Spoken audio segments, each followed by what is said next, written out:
hidden deep in the mountains of Lebanon, is a place that has left scientists, historians, and explorers full of questions.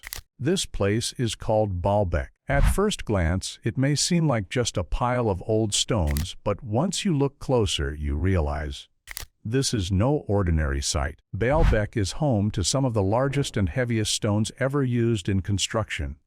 Some of these stones weigh more than 1,000 tons.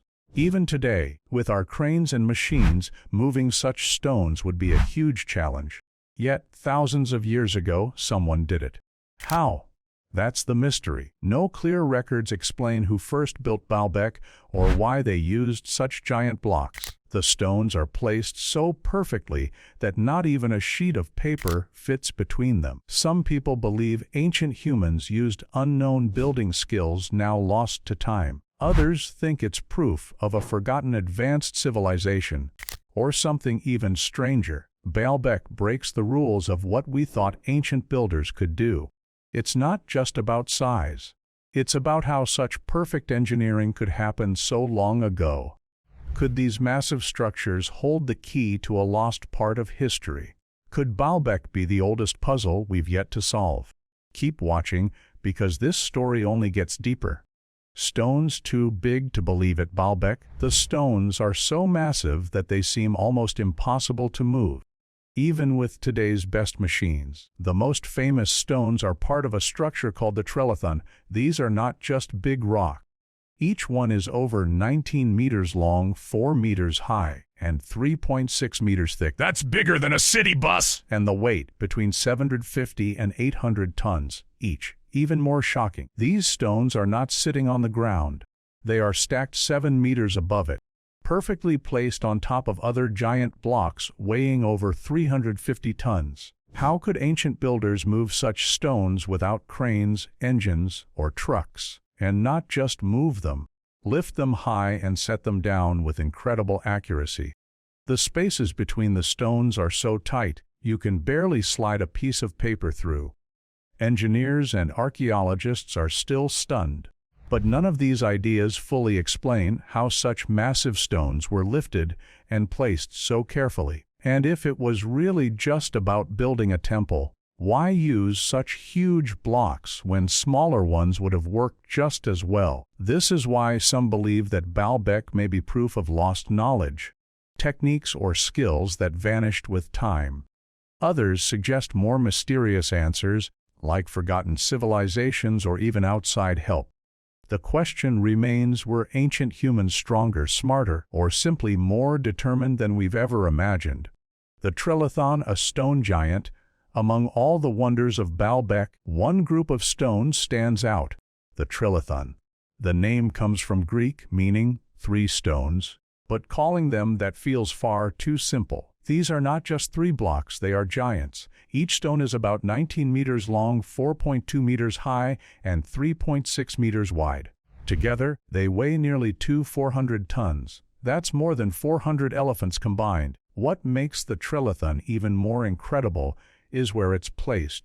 Not on the ground, but nearly 7 meters above it. These stone giants sit perfectly on top of other massive stones, forming part of a grand foundation wall. The fit is so precise that the gaps between them are almost invisible. Engineers still argue over how ancient builders managed to lift and place them. No written records explain the process. Some say hundreds of workers could have dragged the stones using ropes and wooden tools. Others say that's not enough. There's simply no clear answer. Why did they choose such large stones? Was it for strength, for status, or something else entirely? No one knows. The trilithon remains one of the greatest engineering mysteries of the ancient world. Even today, it challenges what we think humans were capable of so long ago. It stands as quiet proof that some knowledge may have been lost, or never truly understood. Stones placed without cranes. One of the biggest questions about Baalbek is simple. How were the stones placed without cranes? These blocks are not just large, they are massive, some weighing up to 800 tons. And yet, they were lifted and set with such accuracy that it seems impossible without modern machines. But this was done thousands of years ago, long before cranes or engines were ever invented. Ancient texts never explain the building method clearly. Some researchers believe workers used wooden rollers and ramps. Others suggest ropes and sledges. One engineer, John Pierre Adam, once calculated that it would take over 500 men using pulleys and rollers just to move a 550-ton stone, not to mention lifting it. Still, the idea of lifting such weight several meters high is almost unthinkable without steel machines. Then there's the terrain. The land between the quarry and the temple site isn't flat. It's rough, uneven, and steep in places. Moving huge stones across this ground would be extremely hard. Could the builders really do this with only basic tools and teamwork? Even if they could, why choose stones so difficult to move? Why not use smaller blocks? This puzzle adds to the mystery. The fact remains these stones were lifted, placed, and aligned with skill that even today's engineers find hard to match.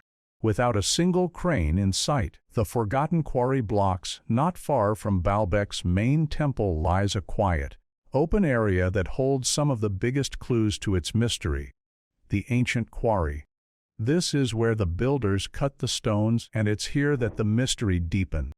Because in this quarry, several gigantic blocks still lie unfinished, left behind as if the workers simply walked away one day and never returned.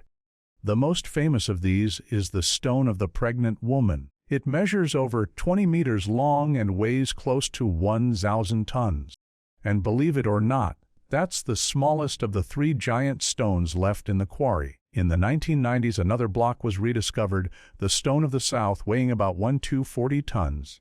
Then, in 2014, archaeologists uncovered an even larger one, the Forgotten Stone, estimated to weigh over 1,600 tons. Why were they never moved? Were they simply too heavy? Or were they left behind for reasons we don't understand? Some believe the builders changed their plans. Others suggest the blocks were test pieces or symbols of power meant to impress. But here's what truly amazes people, even in their unfinished state. These stones were cut with care and precision. Their sheer size alone defies logic. The quarry blocks stand as silent proof that whoever built Baalbek had dreams and skills beyond what we can easily explain today. The Stone of the Pregnant Woman. The Stone of the Pregnant Woman is one of the most famous mysteries of Baalbek. Found in the nearby quarry, this massive block of limestone measures more than 20 meters long and weighs close to 1,000 tons. That's about the weight of 3 fully loaded Boeing 747 airplanes. And yet, no one ever moved it. It still lies there today, untouched for thousands of years. But why is it called the Stone of the Pregnant Woman? The name comes from local legends. One old tale says a pregnant woman tricked villagers into feeding her by pretending she knew the secret of how to move the stone. Another legend claims it was carved and moved by supernatural beings, pregnant jinn. Some even believe that touching the stone can help a woman become fertile. While these stories sound magical, they show how long people have wondered about the stone. The mystery is not just in its size, but in its purpose. Was it left behind because it was too heavy? Was it meant for a temple that was never finished? Even scientists and engineers don't agree on how such a stone could be moved. No ancient machines or tools have been found near it, and no clear records explain its story. The Stone of the Pregnant Woman remains one of Baalbek's greatest riddles. Part history, part legend, and fully incredible. Legends and supernatural tales. Baalbek isn't just a place of ancient stones, it's a place of ancient stories. For centuries, the people living near these giant blocks have told tales that go beyond science and history. Many of these legends surround the Stone of the Pregnant Woman, but the stories don't stop there. They speak of giants, jinn, and even gods. One popular legend says that Cain, the son of Adam, built the site while fleeing from God's punishment. Another story claims that Nimrod, a mighty ruler from the Bible, ordered giants to build Baalbek as part of the Tower of Babel. Some tales speak of the Nephilim, mysterious giant beings from old scriptures as the real builders of the megalith.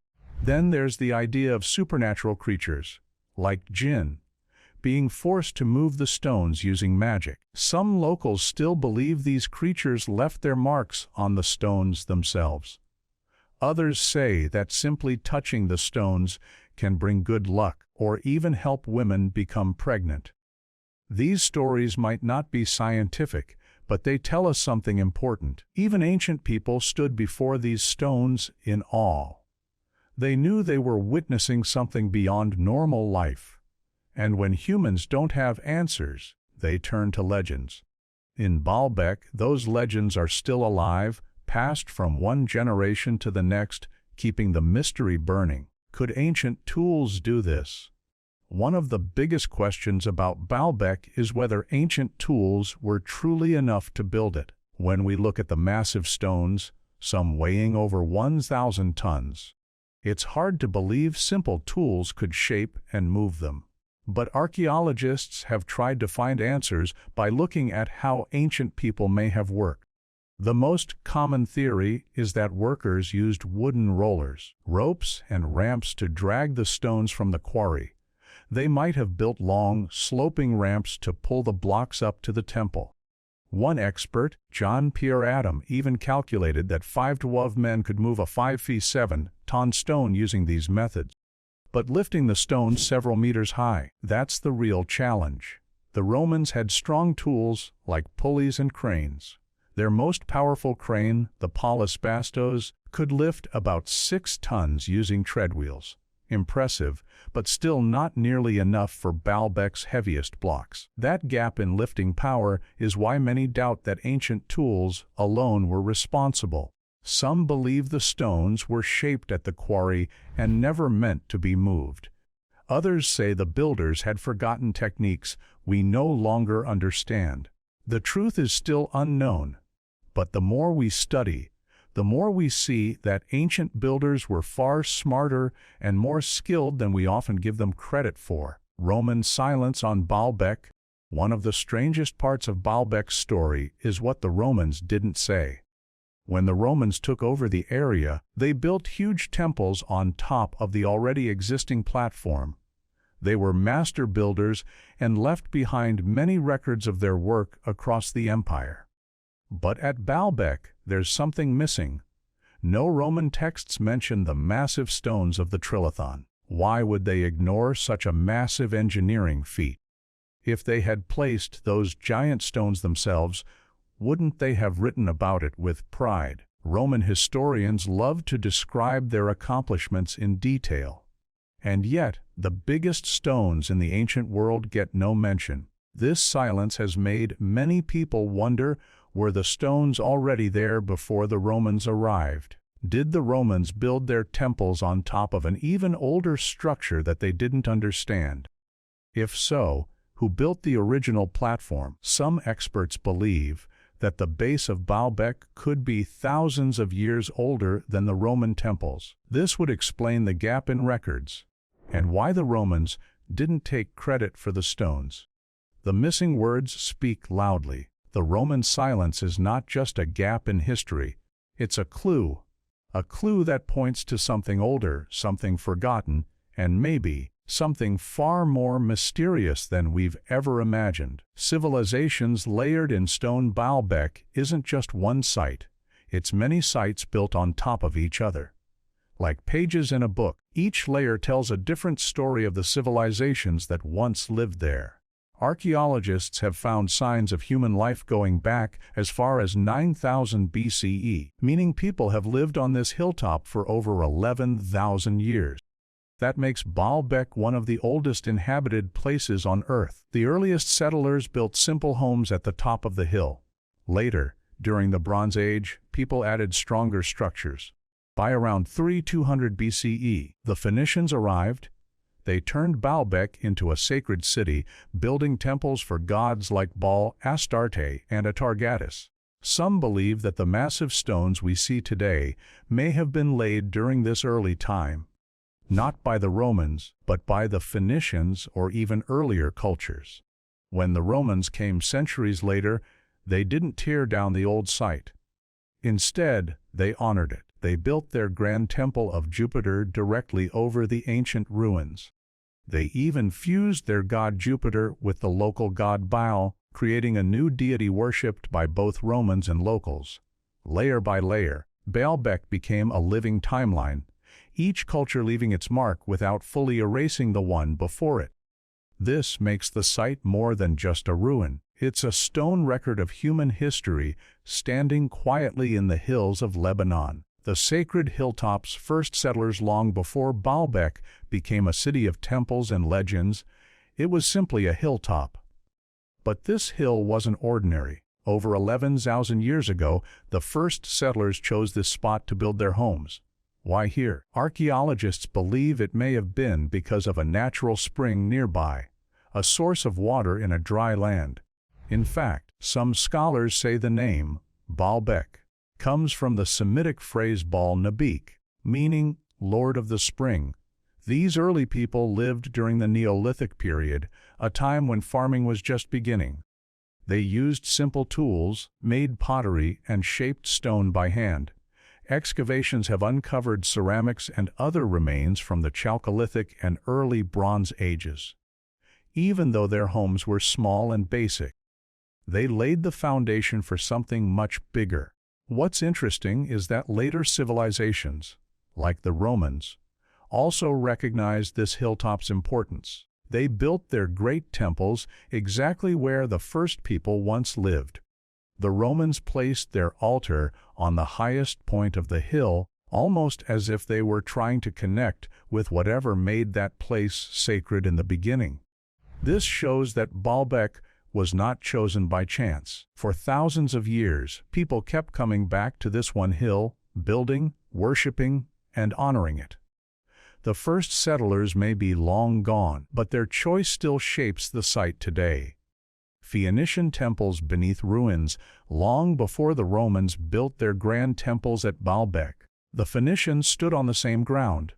Around 3200 BCE, they turned the hilltop into a holy place, building temples to honor their gods. Baal, the sky god, and Astarte, goddess of love and war. These temples were powerful symbols of faith and community, drawing pilgrims from far and wide. Though the Roman ruins now rise high above, traces of the Phoenician temples still remain, hidden beneath the stones like whispers from a forgotten world. Archaeologists have found foundations and fragments buried beneath the great Roman temple of Jupiter, suggesting that the Romans didn't destroy the earlier temples. They built on top of them. The Phoenicians believed Baalbek was sacred, not just because of the hill, but because of what it stood for: life, power, and divine connection. People came to worship Baal-Hadad, the god of storms and fertility, and Atargatis, the goddess of motherhood. The stories, rituals, and prayers may be gone, but the stones remember. Many researchers now believe the massive base stones at Baalbek, those enormous blocks like the Trellithon, could date back to this Phoenician era or even earlier. If true, it means the Phoenicians may have done more than worship here. They might have shaped one of the greatest wonders of the ancient world. Rome builds over the old gods. When the Romans arrived at Baalbek, they didn't tear down what was already there. They built on top of it. By the time Alexander the Great passed through in 334 BCE, the city had already seen centuries of worship and construction. But it was under Roman rule. Starting in 64 BCE, that Baalbek entered a new golden age. The Romans renamed the city Heliopolis, meaning City of the Sun, and began one of the largest temple projects in the empire. But they didn't erase the past. Instead, they blended Roman religion with local beliefs. They combined their god Jupiter with the local god Baal, creating Jupiter Baal, a powerful fusion worshipped by both cultures. Emperors like Augustus, Nero, Trajan, and Antoninus Pius helped build massive structures. The Temple of Jupiter, the Temple of Bacchus, and the Temple of Venus. These buildings were covered in marble, filled with statues, and surrounded by grand courtyards. Pilgrims came from across the empire to worship. But deep beneath the Roman columns were older stones and older stories, reminders that Baalbek had long been sacred. The Romans honored that history, even as they raised their own gods above it. Baalbek became a symbol of continuity, where old gods met new ones, and power was written in stone. From temples to fortress, as history moved forward, Baalbek changed with it. The Romans had filled the city with massive temples, but when Christianity spread through the empire, those pagan temples were no longer welcome. By the 4th century, under Emperor Constantine and later Theodosius, pagan worship was banned. Temples were broken, idols destroyed, and holy sites converted. The Temple of Venus became a chapel. The grand altar was torn down, and even the mighty Temple of Jupiter was stripped of its treasures. Some of its famous columns were taken to Constantinople to decorate the Hagia Sophia.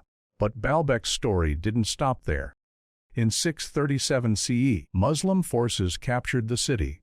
The sacred temples were reshaped once more, this time into a fortress. The site became known as Qal at Baalbek, the citadel of Baalbek. Towers were built, walls were reinforced, and stones that once honored gods now served as defenses in battle. Over the centuries, the citadel passed through many hands: the Umayyads, Abbasids, Fatimids, and Ayyubids. Each dynasty added something new, layering history into the stones. What was once a place for worship became a place for war, yet the massive blocks endured it all. Baalbek's transformation from a temple city into a fortress shows its greatest strength. No matter how times changed, its stones remained too important to abandon. A site changed by faith and war. Baalbek's story is not only about stones and engineering. It is also about how faith and war reshaped the site over thousands of years. Each new culture that arrived saw the ruins differently. For the Romans, it was a sacred city of gods, where Jupiter Baal ruled in temples of marble and gold. For the Christians, it became a stronghold of their faith as they turned temples into churches and removed traces of pagan worship. Later, when Muslim conquerors took the city in the 7th century, the temples became part of a fortress, a citadel built to defend the region. Every wave of change left its mark. Columns once raised for gods were reused in mosques and palaces. Ancient walls were rebuilt into towers. Even the famous altar was torn down and repurposed. War damaged the site many times, but each empire found value in Baalbek's stones, whether as sacred ground or as a military stronghold. This constant cycle of faith and conflict turned Baalbek into a living timeline. It became a place where gods, emperors, priests, and warriors all claimed the same stones for different reasons. And yet, through every battle and every shift in belief, the giant blocks still stood, silent witnesses to humanity's endless struggle between the divine and the earthly. Could the builders be lost to time? One of the deepest mysteries of Baalbek is the question: who built the foundation of these massive stones? The Romans built stunning temples here, but as we've seen, they left no record of moving the largest blocks. The Phoenicians worshipped on this hilltop, yet even their history doesn't fully explain the size of the megaliths. Could it be that the true builders are lost to time? Some archaeologists suggest that the giant stones may date back to an age far older than Rome or Phoenicia, perhaps even to a forgotten civilization. If that's true, the knowledge of how these stones were moved and placed has disappeared completely. No tools, no written guides, no instructions remain. All we see are the results, the stones themselves. This is why Baalbek sparks such wild theories. Some people believe it was built by giants, others say it was the work of a lost advanced society. A few even suggest help from beings beyond Earth. Whether or not those ideas are true, one fact is clear: Baalbek does not fit neatly into our timeline of history. It sits outside the ordinary, challenging what we think we know. Perhaps the builders were human, but with skills we can't yet imagine.